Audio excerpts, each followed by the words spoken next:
नमस्कार, जय हिंद, जय भारत दोस्तों। स्वागत है आप सबका एक बार फिर से आपके अपने चैनल स्काई स्पीक्स पर।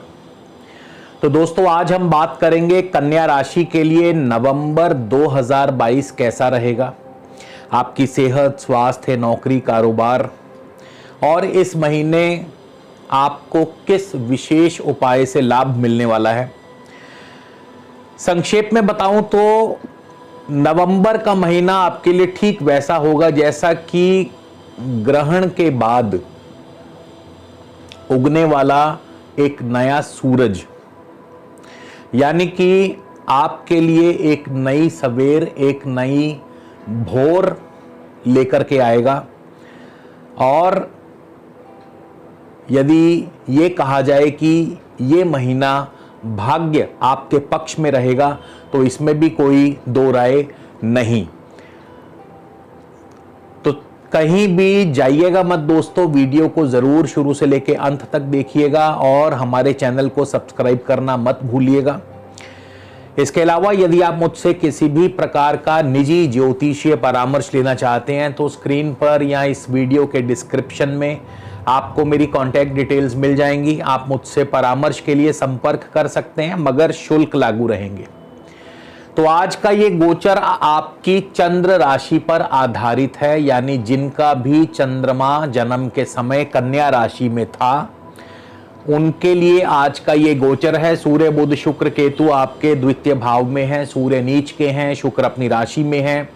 शुक्र 11 को, बुध 13 को, सूर्य 16 नवंबर को तृतीय भाव में वृश्चिक राशि में चले जाएंगे। इसके अलावा शनि आपके पंचम भाव मकर राशि में है। बृहस्पति वक्री होकर के अभी भी सप्तम भाव में 23 नवंबर को बृहस्पति भी मार्गी होने वाले हैं। राहु अष्टम भाव में है, मेष राशि में। मंगल दशम भाव मिथुन राशि में है। तो चलिए सबसे पहले हम शुरुआत करते हैं आपके राशि स्वामी बुध से। राशि स्वामी बुध आपके द्वितीय भाव में है, शुक्र और सूर्य के साथ हैं। और बुध द्वितीय भाव में, धन भाव में बहुत ही शुभ फल प्रदान करते हैं। चंद्रमा से जब भी बुध द्वितीय भाव में आते हैं तो अच्छा धन लाभ करवाते हैं, व्यापार के माध्यम से, कारोबार के माध्यम से, नौकरी के माध्यम से, आईटी सेक्टर, या फिर जिस कार्य में भी गणित और दिमाग और वाणी का इस्तेमाल होता हो उन कार्यों से आपको अच्छा धन लाभ होगा, क्योंकि बुध का सीधा संबंध गणित से है, आईटी सेक्टर से है और वाणी से है। बुध 13 नवंबर को चले जाएंगे वृश्चिक राशि में तृतीय भाव में, और 16 नवंबर को सूर्य भी यहां पधारेंगे। तो सूर्य और बुध के प्रभाव से बुध आदित्य योग भी बनेगा, जिस पर हम बाद में चर्चा करेंगे। इसके अलावा शुक्र भी आपके धन भाव में है, और शुक्र तो अपनी ही राशि में है। अपनी राशि में प्रत्येक ग्रह शुभ फल देता है, कुछ एक आध अपवाद को छोड़ करके। तो शुक्र आपके द्वितीय भाव में है, आमदनी के स्रोत को बढ़ाते हैं, यानी बैंक बैलेंस को मजबूत करते हैं। और शुक्र से संबंधित कार्यों में कला, आर्ट्स, कल्चर, एक्टिंग, सिनेमा, जितने भी आर्टिस्टिक वर्क हैं, जितने भी सौंदर्य से जुड़े हुए कार्य हैं, जितने भी रस आदि से जुड़े कार्य हैं, तो उसमें शुक्र आपको अच्छा धन लाभ देते हैं। सूर्य चंद्रमा से जब भी द्वितीय भाव में आते हैं ज्यादा शुभ फल प्रदान नहीं करते हैं, तो सरकारी कार्यों में अड़चने, रुकावट, और साथ ही साथ सूर्य के प्रभाव से आपकी आंखों में कोई ना कोई कष्ट हो सकता है। इसके अलावा अपनी वाणी पर भी थोड़ा संयम रखिएगा। सूर्य के प्रभाव से आप किसी से वाद विवाद में मत उलझिएगा। कोई अफसर आपसे नाराज हो सकता है तो उनकी नाराजगी से बचिएगा। तो सूर्य का द्वितीय भाव में ज्यादा शुभ फल नहीं, और पैसे का लेन देन सावधानी से कीजिएगा, धोखा मिलने की उम्मीद भी।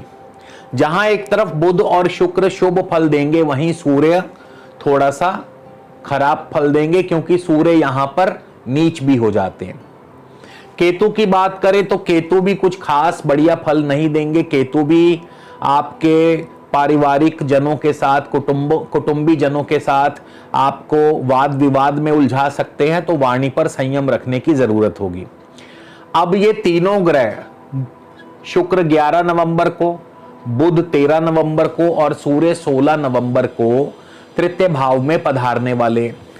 शुक्र तृतीय भाव में भी बहुत शुभ फल प्रदान करते हैं, अच्छा फल प्रदान करते हैं। भाई बंधुओं का सुख सहयोग बना रहता है, यात्राओं से आपको, छोटी मोटी यात्राओं से लाभ होता है। बुध तृतीय भाव में उतने बढ़िया नहीं माने गए, लेकिन सूर्य तृतीय भाव में बहुत ही ज्यादा शुभ फल प्रदान करते हैं। सूर्य ग्रहण से भी बाहर आ जाएंगे, यानी केतु की युति से भी बाहर आ जाएंगे, शनि की दृष्टि से भी बाहर आ जाएंगे। तो तृतीय भाव में जब सूर्य आएंगे तो बुध आदित्य योग भी बनेगा, यानी ग्रहण के बाद नया सवेरा होगा, नया उजाला, नई भोर होगी। आपको आपके परिश्रम का फल प्राप्त होगा, आपके कार्यों में सफलता मिलेगी, खासकर सरकारी कार्यों में सफलता मिलेगी, सरकारी अफसर आपसे मेहरबान रहेंगे। और इसके अलावा आप यदि media, IT, communication, telecom sector या आर्ट्स, कला या सरकारी कार्यों से जिनसे भी जुड़े हैं, इन क्षेत्रों से आपको लाभ और सफलता दोनों प्राप्त होगी। शनि आपके पंचम भाव में है। अब देखिए, यहां पे ज्योतिष शास्त्र का नियम है कि प्रत्येक ग्रह अपनी राशि में शुभ फल प्रदान करता है, लेकिन आप किसी भी नियम को आंख बंद करके नहीं अपना सकते। कारण यह है कि एक तो गोचर में नियम थोड़ा सा अलग चलते हैं, और दूसरी बात यह है कि यदि आप किसी आसुरी प्रवृत्ति वाले को ताकत दे दोगे तो वो क्या करेगा, भला करेगा कि बुरा करेगा। कहने का अभिप्राय यह है कि जो आसुरी प्रवृत्ति के ग्रह हैं, जो राक्षस प्रवृत्ति के ग्रह हैं, जो पाप ग्रहों की श्रेणी में आते हैं, उनको अगर ताकत मिल जाए तब भी वो पाप ही करेंगे, अशुभ ही करेंगे। हां, अगर आपको उस पाप और अशुभता में भी लाभ हो जाए तो बात अलग है। तो यहां पे शनि की नेचर समझाने का प्रयास कर रहा हूं। शनि पंचम भाव में, शनि अपनी राशि में, लेकिन शनि का एक स्वभाव है कि एक तो ये कोल्ड ब्लडेड ग्रह है। शनि को कोल्ड ब्लडेड ग्रह कहा जाता है क्योंकि शनि बहुत ही सफाई से और बहुत ही ठंडे तरीके से व्यक्ति का मान मर्दन करते हैं। तो शनि पंचम भाव में बहुत ज्यादा शुभ नहीं माने गए हैं गर्भवती महिलाओं, चाहे अपनी राशि में हो तब भी। शनि पंचम भाव में गर्भवती महिलाओं को ध्यान रखना होगा अपने स्वास्थ्य का। प्रेम संबंधों में अलगाव की स्थिति पैदा करते हैं। शेयर मार्केट में आपको अगर तो लॉन्ग टर्म निवेश आपने किया है तो कोई दिक्कत नहीं, शॉर्ट टर्म में आपको दिक्कत होगी। तो शनि पंचम भाव संबंधी फलों में चाहे अपनी राशि में है, लेकिन अपनी राशि में होकर भी ग्रह अपना निजी स्वभाव नहीं छोड़ता। शनि का जो स्वभाव है पृथकतावादी, अलगाववादी शनि की नेचर है, पृथकता पैदा करते हैं। जिस भाव में बैठ जाते हैं उस भाव संबंधी फलों से पृथक कर देते हैं, अलग कर देते हैं। पंचम भाव संतान का है तो संतान से अलग, पंचम भाव प्रेम का है तो प्रेम से अलग, पंचम भाव जिन भी बातों से संबंध रखता है, विद्या में, पढ़ाई में मन नहीं लगता।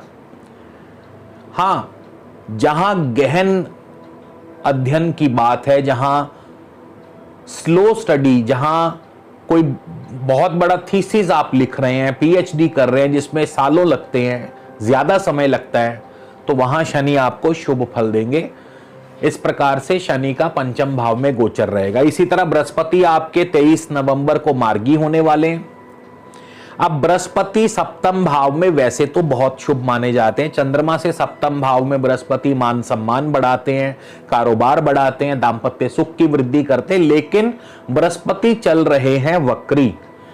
तो वक्री होने से क्या है कि थोड़ा सा बृहस्पति का प्रभाव जो है विपरीत हो जाता है। लेकिन 23 नवंबर को बृहस्पति मार्गी होंगे तो जाहिर सी बात है घर में मांगलिक कार्य भी संपन्न होंगे, घर में वैवाहिक कार्य भी संपन्न होंगे, दाम्पत्य सुख की वृद्धि करते हैं, व्यापार की वृद्धि करते हैं, मान सम्मान और पद प्रतिष्ठा को भी बढ़ाते हैं। राहु अष्टम भाव में, चोट दुर्घटना सर्जरी आदि से बच करके रहिएगा। सेहत का, स्वास्थ्य का ध्यान रखिएगा। चोरी, धोखा, ऐसी चीजों से भी थोड़ा सावधान रहिएगा। मंगल आपके दशम भाव में, लेकिन मंगल वक्री है। मंगल आपके कार्यों में अड़चने डालते रहेंगे। मंगल, जितने भी मंगल से संबंधी कार्य हैं, जैसे आप सेना में हैं, पुलिस में हैं या जमीन जायदाद संबंधी कोई कार्य करते हैं, तो वहां पे मंगल अपनी टांग अड़ाते रहेंगे। और मंगल वक्री होके 13 नवंबर को भाग्य भाव में चले जाएंगे। तो भाग्य भाव में भी मंगल का बहुत अधिक शुभ फल नहीं है। पिता की तरफ से चिंता परेशानी हो सकती है, और जरूरत से ज्यादा धार्मिक कट्टरवाद भी कई बार नुकसान कर जाता है, तो वहां भी थोड़ा ध्यान रखिएगा। धार्मिक बनिए लेकिन कट्टर मत बनिए, या धर्म अपनाइए लेकिन संयमित तरीके से। और बहुत ज्यादा वाद विवाद से दूर रहिएगा, उलझिएगा मत। वाद विवाद आपको नुकसान दे सकता है। अब हम बात करेंगे क्या उपाय किया जाना चाहिए या क्या उपाय करना चाहिए। देखिए, जो इस महीने का प्रथम भाग होगा उसमें एक तो सूर्य अभी भी केतु के साथ रहेंगे, नीच के रहेंगे, और सूर्य पर शनि की भी दृष्टि होगी। ग्रहण योग भी अभी इस महीने के पूर्वार्ध तक ग्रहण योग का भी कुछ प्रभाव रहेगा। तो होगा क्या कि सूर्य को शुभ करने के लिए आप मंदिर में गुड़ आदि का दान कीजिए, गुड़ या गेहूं। और राहु जनित दोष दूर करने के लिए आप सतनाजा यानी 7 प्रकार का जो अनाज है वो गायों को या मंदिर में डाल दे सकते हैं। यानी गायों को खिलाएं या मंदिर में दें, और ना समझ आए तो पंछियों को भी डाल सकते हैं। तो इसी के साथ विदा लेता हूं। अगले वीडियो में आपसे फिर मुलाकात होगी दोस्तों। तब तक के लिए नमस्कार। जय हिंद, जय भारत।